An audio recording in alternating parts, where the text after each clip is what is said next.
دوستو حضور اکرم صلی اللہ علیہ وسلم نے ارشاد فرمایا کہ اللہ تعالیٰ قیامت والے دن ان 7 لوگوں کو اپنے عرش کا سایہ نصیب فرمائے گا، جبکہ اس وقت اور کوئی سایہ موجود نہیں ہوگا۔ پہلا وہ شخص جس نے جوانی میں اللہ تعالیٰ کی عبادت کی،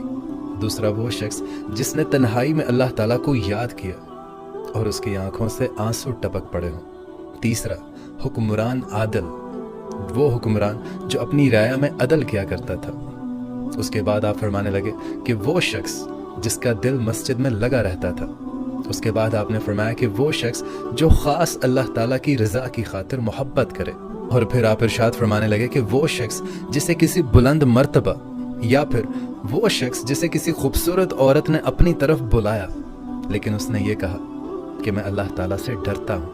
اور پھر آخری شخص کے بارے میں آپ نے ارشاد فرمایا کہ وہ شخص جو اپنے ہاتھ سے اس طرح سے صدقہ دیتا ہے کہ اس کے بائیں ہاتھ کو